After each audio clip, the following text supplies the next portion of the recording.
Our Father, as we wait upon you this morning, in Jesus' name, amen.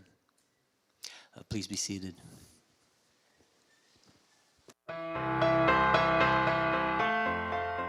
Good morning, and thanks for joining us. We're especially glad to welcome our guests. You can let us know you're here today by filling out the blue connection card, which is in your worship folder, or on the Trinity app. We would love to know what is going on in your life, and we're honored to be able to pray for you.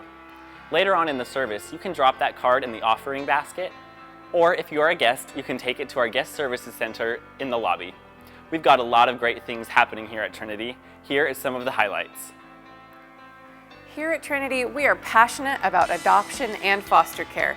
That's one way we reverberate in our valley. All of us have some role to play in supporting kids and families. If you are interested in finding out how you can help support those involved in foster care in our valley, then join us Monday, May 8th at 6:30 p.m. for dessert and hear about the needs of our local DCFS and foster families, or learn more about what fostering looks like. Find out how these things ultimately impact the children in foster care in our valley. There are lots of ways to support foster children without being a foster parent yourself. See you tomorrow evening. Are you ready to have a groovy summer? At Trinity, we're making plans to celebrate the Summer of Love. This is our chance to show love to our friends, our faith family, and our community. We're planning lots of great events this summer. Events that will help you connect with your faith family, events that will help us reach our community, and we'll have ways to equip you to make a difference with your own friends and neighbors. We'll have more details coming soon, but the Summer of Love kicks off with a fun way to celebrate the longest day of the year on June 20th. If you've been around Trinity for a little while, I want to let you know about a great next step for you. Maybe you are ready to make Trinity your church by becoming a member, then Engage is for you. Or maybe you're just not there yet and you want to know a little bit more about Trinity, then come to Engage. Engage is a one-time class that will help you learn who we are, how you fit, and where to go from here. Engage is happening tomorrow evening, so if you would like to attend, this is your last chance to sign up. Just mark the back of your connection card. That's all of our announcements today. If you are a guest, don't forget to stop by our Guest Services Center in the lobby to get your free gift. It is just our way to say that we're glad you joined us today. And if you want to get connected with anything that is happening here at Trinity, download the Trinity app or visit us online. Enjoy the rest of the morning.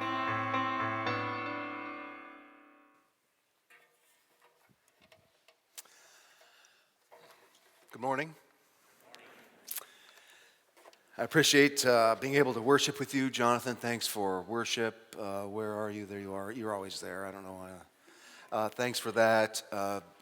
Musicians, we really appreciate it. Helps us connect. I mean, what a great time of worshiping God for who He is and all of His glory and His holiness. And that actually ties in with what we're going to talk about this morning.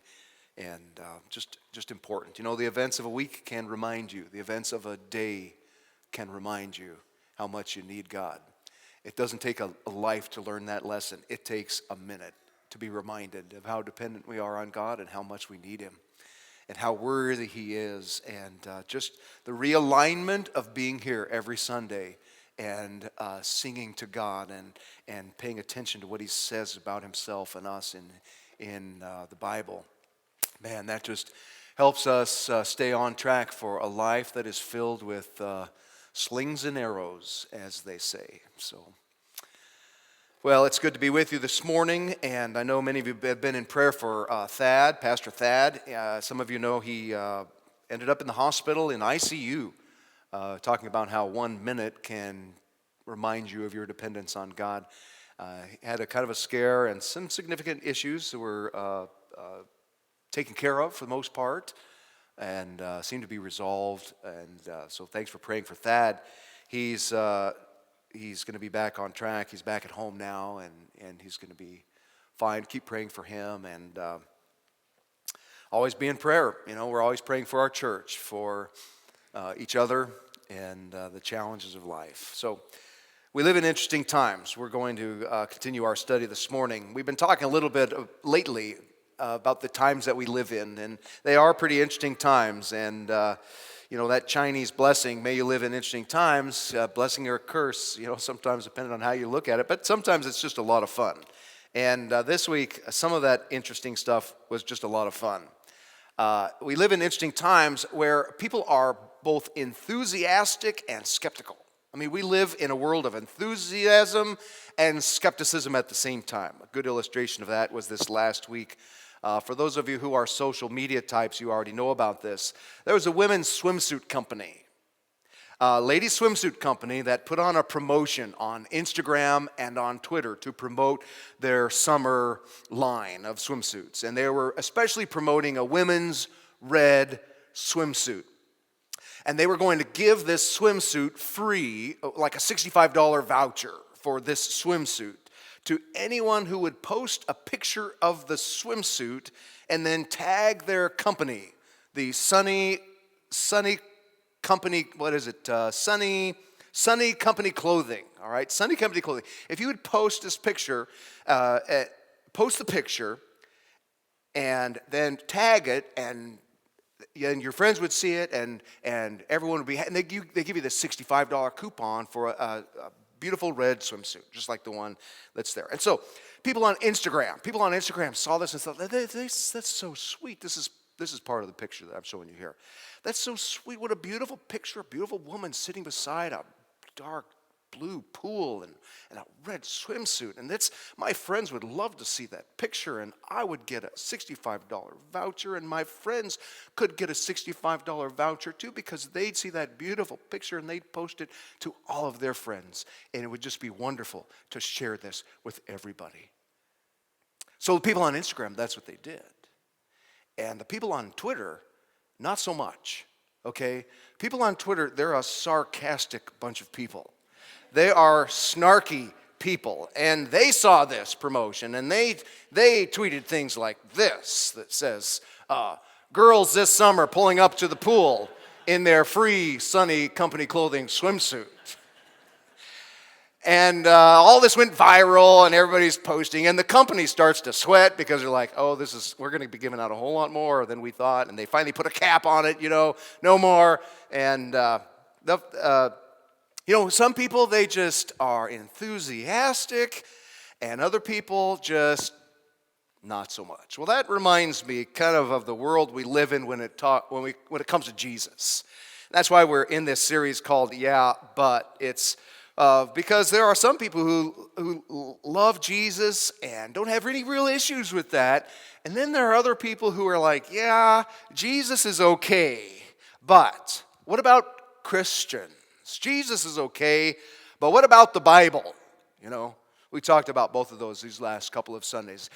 Jesus is okay, but what about science? I mean, we live in a world today of facts, and you can't be a modern person.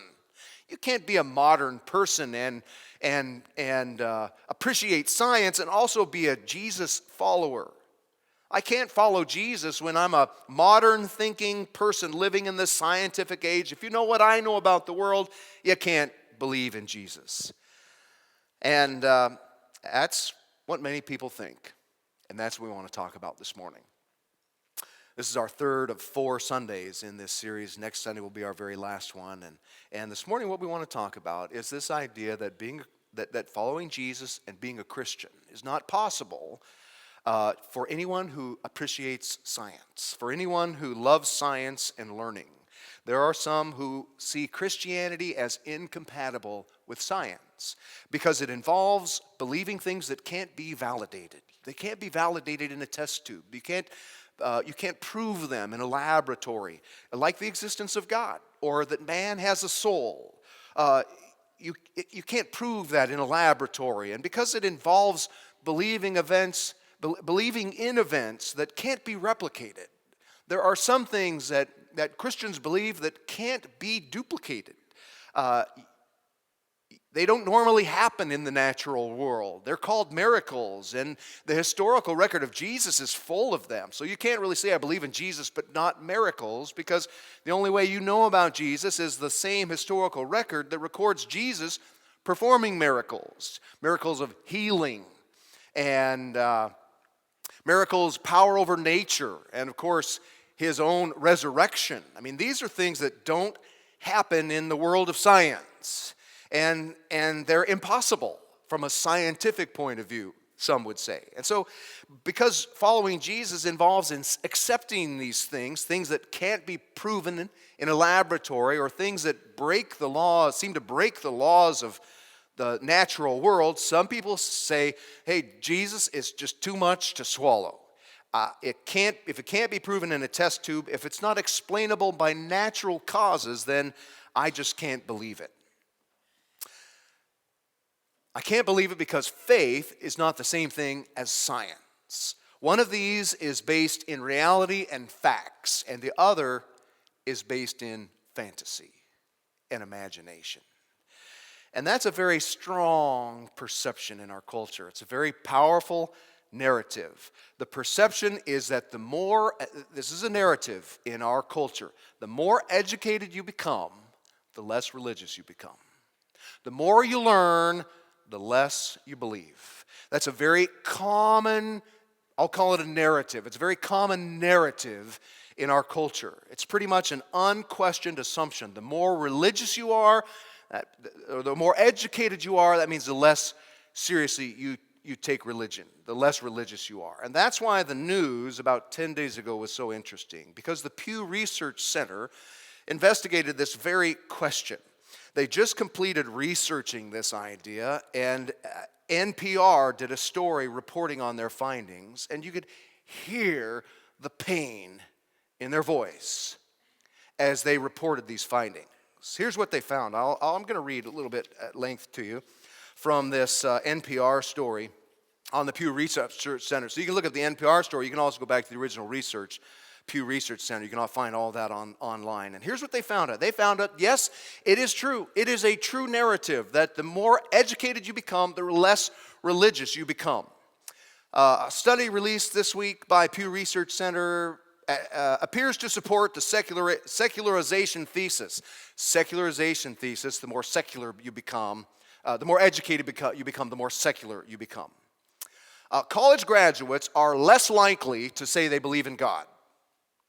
They are less likely to say religion is very important in their lives. They're less likely to say they pray regularly. And college graduates are more likely than others to identify themselves as atheists and agnostics. Here's where the pain in the voice comes in. A closer look at the data, however, offers a more nuanced picture. While highly educated Jews tend to be less observant than less educated Jews, the relation between education and religiosity is weaker among those Americans with a strong Christian identity. Here's the quote. Highly educated Christian adherents are just as religious, in some cases more religious, than their fellow members who might have less education. Here's what this story reveals, is that in general, in most faiths, the more educated you become, the less religious you become, except when it comes to Christianity in the United States. And in Christianity to the United States, there's no difference. And in some places where there is a difference, the more educated you are, the more connected you are to your faith. So you have this strong narrative in our culture that actually is not true. How could it be? How can it be that that you can be an educated? You're saying that there are educated people who believe and follow Jesus? How can that be? How can it be that because following Jesus requires believing things that you can't prove, and some things that you've never seen before and may never see in your lifetime, and just have to believe that they took place? Things that science says, no, that's not how it works. How can educated people believe these things? That's what we want to talk about. So first, there's a disclaimer. There are people sitting in this room right now who are much smarter than me and know way more about science than I do. Way. I've always loved science. I appreciate science, but it's not my field of study. I have tried to read A Brief History of Time 3 times. Okay, I get about halfway through it, and I quit. So, it's not so much that I did not choose a career in physics, as it is physics did not choose me. Okay, so that's the way it is. But I've done some interesting reading on the subject, And I want to give you some things to think about. Two things we're going to talk about. One's the compatibility between science and Christianity, the compatibility. And the other is whether you have to believe in unscientific things to follow Jesus. We're going to talk about those two things. So the first of those is the idea that Christianity and science are not compatible. They just don't go, they are in conflict with each other. And there are different views. There are actually different views on the relationship between Christianity and science. And one guy back in the 1960s kind of put them on a spectrum for us. So they're on this kind of continuum, and they go from conflict to dialogue to integration to independence. And somewhere on this continuum, different people think that science and Christianity are different points on this continuum. And the one that gets the most attention, and the one that most people think of, is the very first one. It's this relationship of conflict. And a lot of people are stuck on that. And what they want you to believe is that science and Christianity are in total conflict with each other. There are people who want you to think that, and they have shaped their teachings and even their textbooks to make you think that. One of the things that I've learned is that there are some urban myths. The urban myths about the conflict between Christianity and science that you may have even been raised with. Now, this has been interesting reading for me, and it's going to sound, and maybe to some of you it's going to sound a little bit like fake news, but I've got all my resources here. I'll be happy to share them with you. So, how many of you grew up, I won't ask you to raise your hands, but in your mind, this is how I grew up. And I did a scientific poll of a very small sample group with the last name Henderson last night, and I asked. So I was taught that Columbus thought the world was round, and everybody else thought the world was flat. And Columbus said, no, the world is round, and he had to fight the church. He had to fight a church and a church council in order to get over this idea, so that he could finally get to Ferdinand and Isabella and ask him for money for his expedition. I was taught everyone thought the world was flat. Columbus thought the world was round. He was a brave revolutionary who defied the thinking of his day. How many of you are like, yeah, that's pretty much what I've heard? I will ask you to raise your hand. Is that what, how many of you have not, that's not what you've heard. You heard, you're just afraid to commit, so... So, that's what I was taught. I've always been taught that. And in my reading, here's what was so interesting, that is not how it happened, that it was common knowledge in Columbus's day that the world was round. Some of you probably knew that. It was common knowledge in Columbus's day, not elite knowledge, but it was common knowledge among people with education, the world was round, and it had been common knowledge for a long time. For a long time, people knew the world was round. How is it then that at least some people ended up in the 1900s being taught that the world is flat, and Columbus opposed them and said, no, that's not true, you knuckleheads, you ignorants.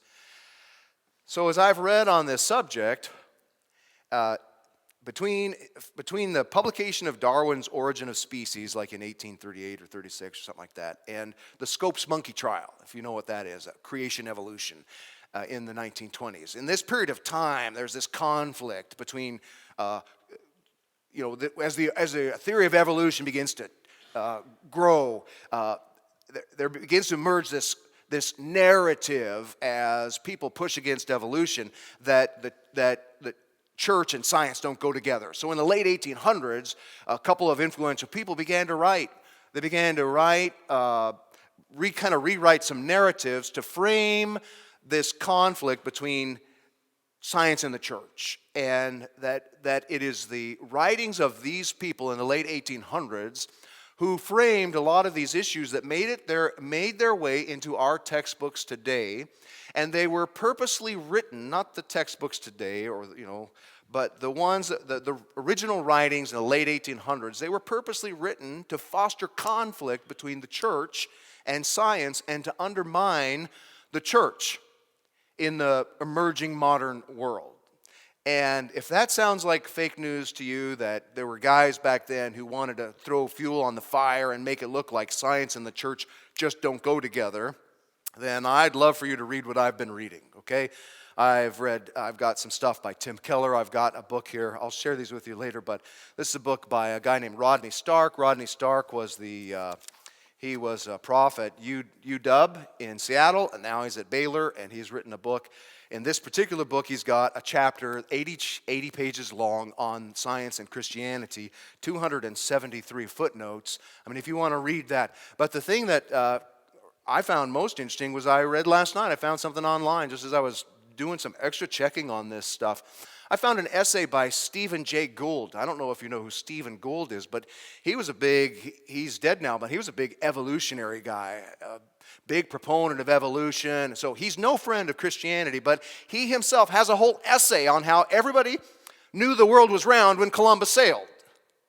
And interesting to read his defense of the church when it comes to that subject, because he's no real friend of Christianity. So there are people who want you to think that there is inherent conflict between learning and faith, between Christianity and science, and it's just not true. The relationship between Christianity and science is really not one of conflict.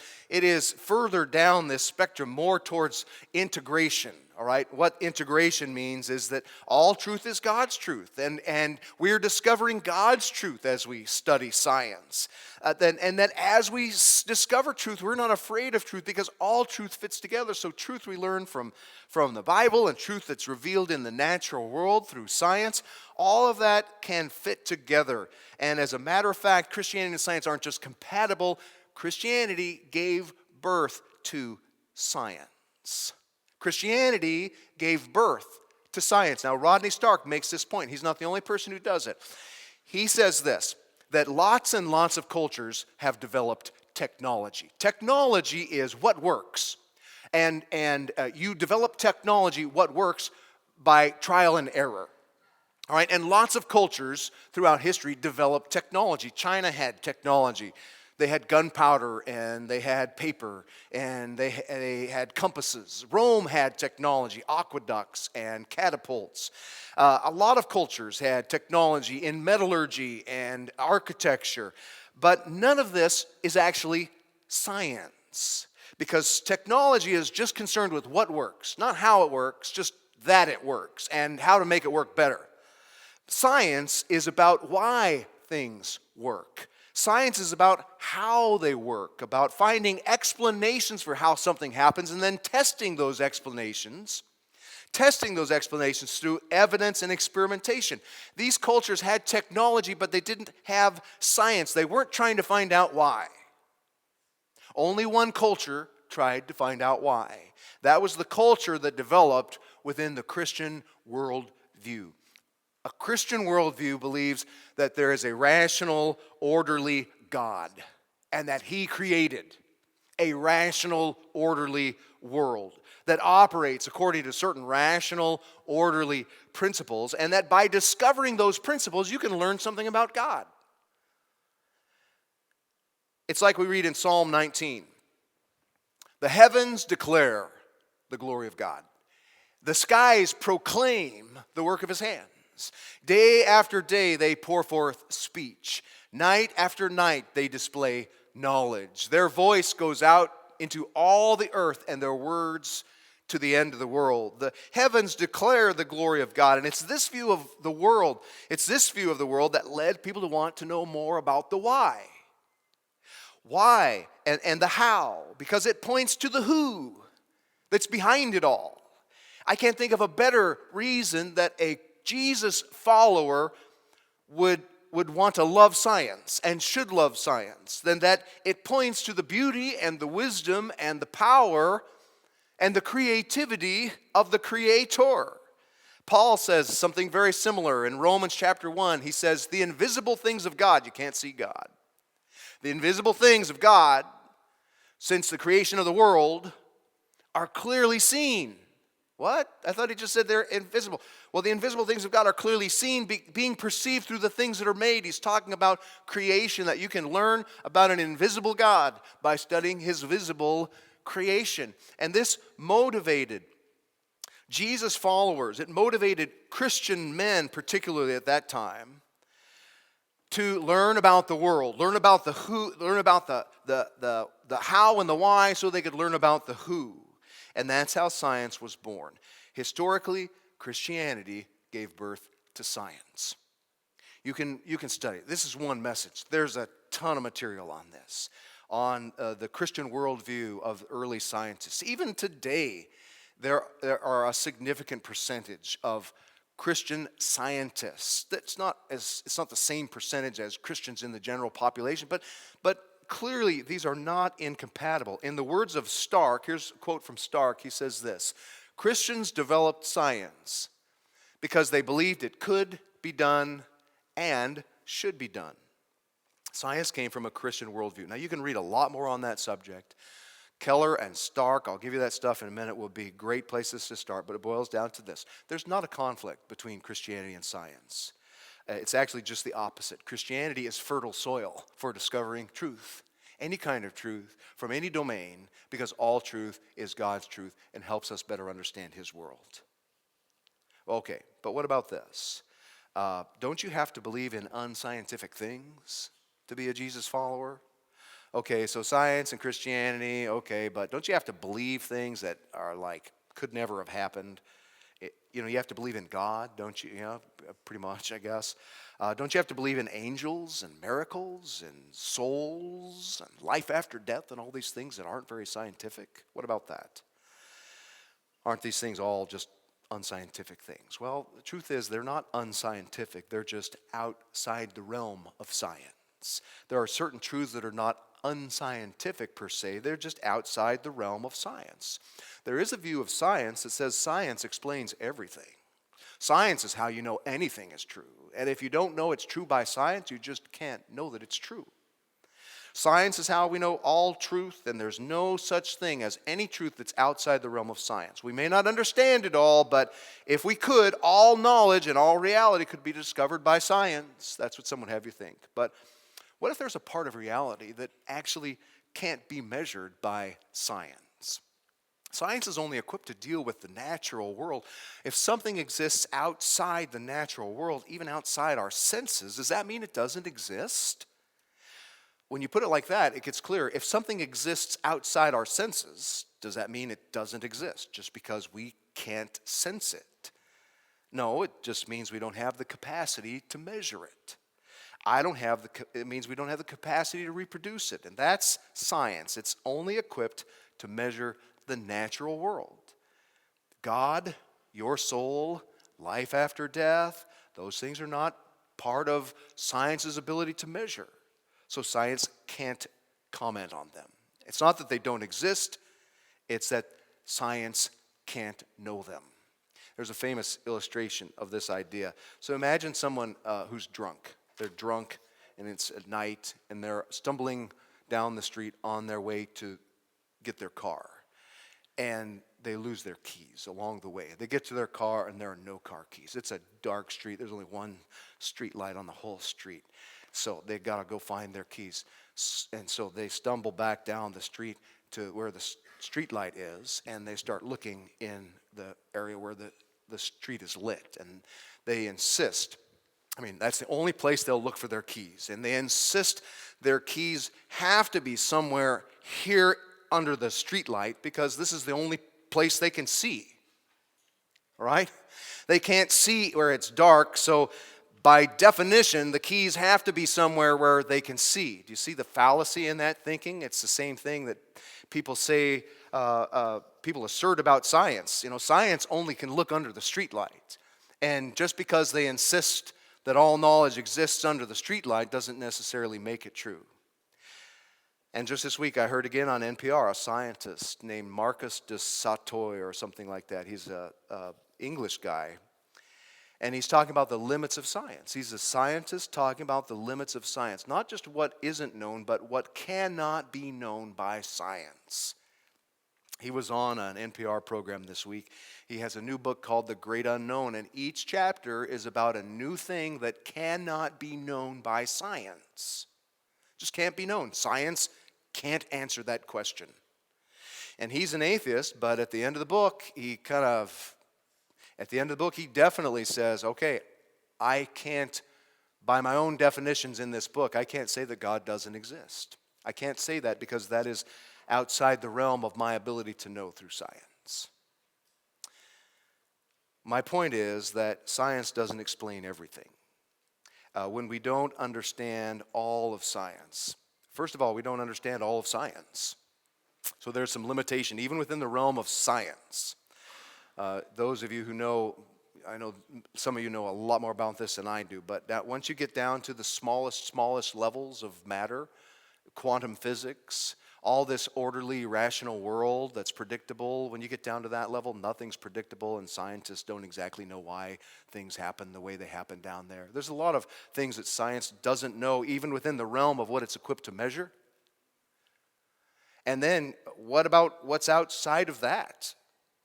Outside, reality that's outside of science's ability to measure. So, my point is just that science can't explain everything. So, science and Christianity, not incompatible. They can be integrated. Do I have to believe things that aren't true to be a Christian? No, you just have to believe some things that science doesn't have the answer to. And then one last bonus question. Those are my 2 points. Science and Christianity, not in conflict, but integrated. You don't have to believe things that are unscientific to be a Jesus follower. You believe things that science can't address. So those are my 2 points, but I'm going to give you a bonus point this morning and talk about evolution. Yay. Here's the question I want to answer. Do I have to take a certain position on evolution in order to be a Jesus follower? If I believe God exists, if I believe He sent His Son Jesus to rescue me from my sin problem and to repair my relationship with God, and I take the Bible seriously because Jesus took the Bible seriously, do I have to then believe a certain point of view on Genesis 1 and 2? And here's my quick answer, courtesy of Tim Keller. My quick answer is this: that there are a lot of people who believe that God exists and He sent His Son to die for our sins that we'd accumulated against God and rose again from the dead and offers us repaired relationship with God. There are a lot of people who believe that, who take a different position on Genesis 1 and 2. Take different positions on Genesis 1 and 2. And these are people who take the Bible seriously. They interpret the Bible. They approach the Bible with the rules we talked about last week, culture and context. They take those things into consideration when they come to Genesis chapter 1, and yet still they come up with some different positions on how God might have created the world. And what that tells me is the answer must be yes. That you can believe that God exists and He sent His Son and Jesus is how we know who God is and that He died for us and rose again, and have different ways of understanding and explaining Genesis 1 and 2. Now, they can't all be true. I'm not saying all those different explanations are true, but it just shows that Jesus lovers can have different understandings and different ideas about what may be expressed in Genesis 1 and 2. I'll tell you what I think. I am more comfortable the closer you get to a straightforward reading of the text in Genesis 1 and 2. So the closer you get to a straightforward reading of the text, I'm more comfortable with that. The farther you get and the more figurative everything becomes, the less comfortable I become. So where on that spectrum do I fall? I still am learning and growing. But the closer you get to a straightforward reading of the text, the more comfortable I am. I am also very comfortable knowing that God created in the world certain principles like natural selection and adaptation. I mean, that's just no-brainer stuff. You see that happen all the time. You can almost watch it happen. So that's not an issue. But I am uncomfortable. So I'm talking about where I'm comfortable and uncomfortable. I am uncomfortable leaning too heavily on the research of scientists who who are trying to connect the dots only within the light of the street light. So many times, scientists, and especially when it comes to evolution, which you can't reproduce, try to explain and connect all the dots when they don't allow for certain things in the world that I allow for. And so I'm uncomfortable putting too much dependence on everything they say. This is exactly how it was, especially when you read on a regular basis about how regularly they revise those findings. What I would love to know and love to follow Jesus followers who take the Bible seriously and see Jesus as the one God sent, who will also study these things and help us do a better job at integrating the Bible and science. Here's what it comes down to. You don't have to take a particular position on Genesis 1 and 2 to exactly and come down to an exact point to believe that Jesus is the one that God sent and he's how we have a repaired relationship with God. So there you go. I know that this is kind of more of a thinking sermon, okay? I understand that, and that's kind of what this series is a little bit about. But that's what I want it. That's what it needs to be. I want people to know. You need to know. You can be a thinking person, you can be a science-loving person, and still be a Jesus follower, because Christianity is not in conflict with science. It actually gave birth to it, and it actually explains a part of life. Christianity explains a part of life that science can't even touch, and Jesus speaks to that part of life, our relationship with our Creator and who we were made to be and how we can live forever. And we have reliable records of what Jesus taught on these things. And then he actually showed us he was worth listening to by suspending some of the laws of nature and showing that he has authority over that. So here's kind of what it boils down to. For those of us who sometimes wrestle with these questions, the main thing I wanted to accomplish today was to show you there's some reasonable dialogue. There might be some things maybe that you've never thought about before. There might be some people you've never been exposed to who can help you think more deeply about these subjects. There are some reasonable explanations and reasonable points of view, and so basically I hope that it encourages you to find out more. If these are things you wrestle with, I'll come back in a minute and I'm going to share some helpful resources, some places that you can get started. But that's kind of my goal this morning. So let's pray. Father, we want to thank you for being the God of truth. We're not afraid of truth. We are not afraid of truth because we know that you are the God who created all truth. And we live in a world where you have left a lot up to us to learn. You haven't just told us everything. You've told us the things we need to know about you and the things we need to know about us and our relationship. And so we know we have that truth. But you've also put us in a world that's fascinating and amazing and full of mystery and surprise.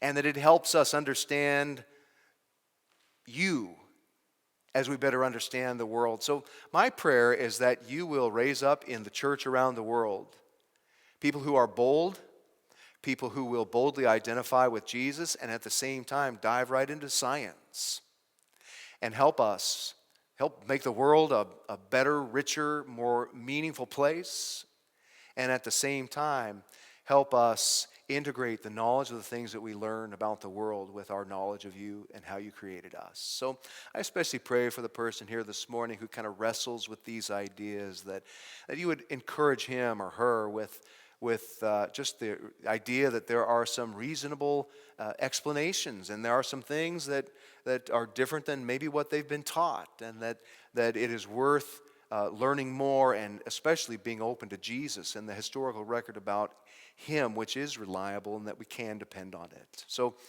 continue to help us grow. Continue to help and work in the life of the person who might be here this morning who is really wrestling with these things, and they're an obstacle to their following Jesus, that you will remove that obstacle and you'll help them to see that Jesus is the one that you sent, and that it is the right life decision to turn to him as the forgiver of their sins and the leader of their life. Thank you for who you are and how you work in the world, and we thank you through Jesus. Amen.